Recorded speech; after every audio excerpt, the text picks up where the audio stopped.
I occasionally think how quickly our differences worldwide would vanish if we were facing an alien threat from outside this world. And yet I ask you, is not an alien force already among us? Our midst, and they are family. We're related to them because they were the ones that had a hand in establishing us as a hybrid race 100,000 years ago. And that hybridization is still underway, it's still happening, even as we sit here and speak. It hasn't stopped. It's underway. They have different agendas. Some of them are nice folks and some of them are not. As I said, they have different agendas, but they're all around.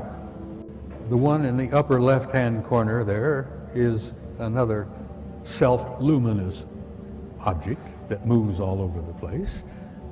That object is over 2,000 miles long. It is an artificially constructed object, over 2,000 miles long. It's about 500 miles in diameter.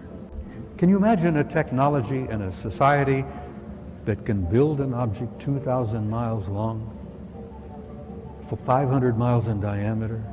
Oh, this is an object that flew up and knocked the Soviet satellite out of orbit some years ago. The Soviets sent up a damn first-rate satellite.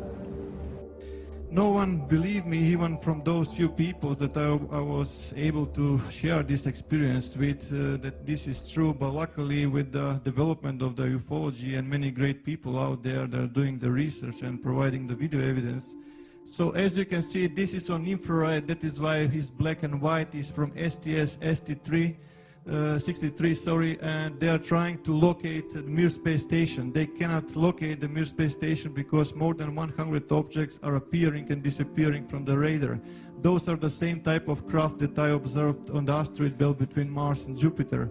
And those are those balls of light that I was observing in those times, as you can see clearly, creating intelligent formation.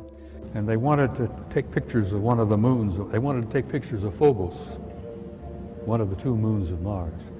And while they were taking pictures, this object comes up from the surface of Mars, bumps the Soviet Phobos satellite, knocks it out of orbit, and it crashes.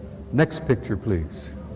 What you see there is a picture of Phobos, the moon, and I mean artificial moon of Mars, and below it you see an object that the Soviets said measured roughly 15 kilometers in length.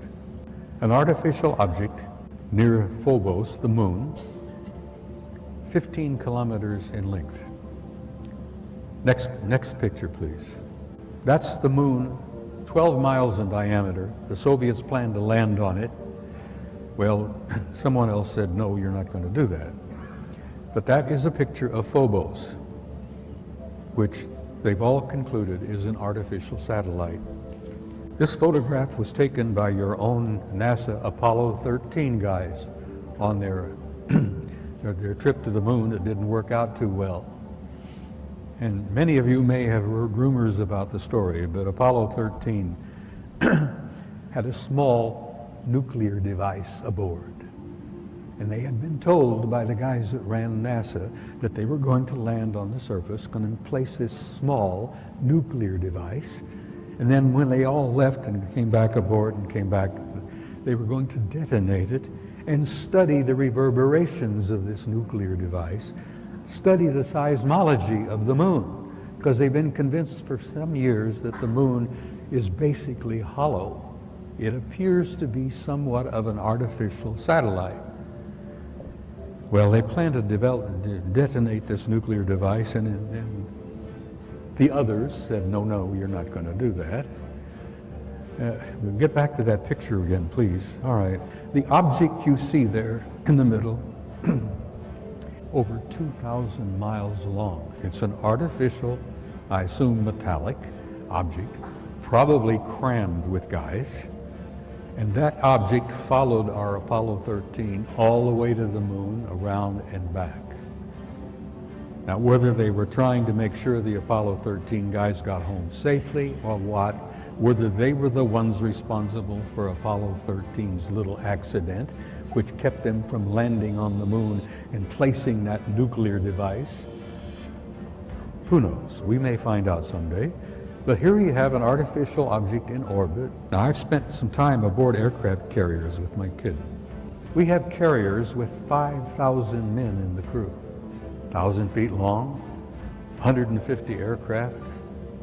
You know, there's snack bars, dining rooms, accommodations, this and that.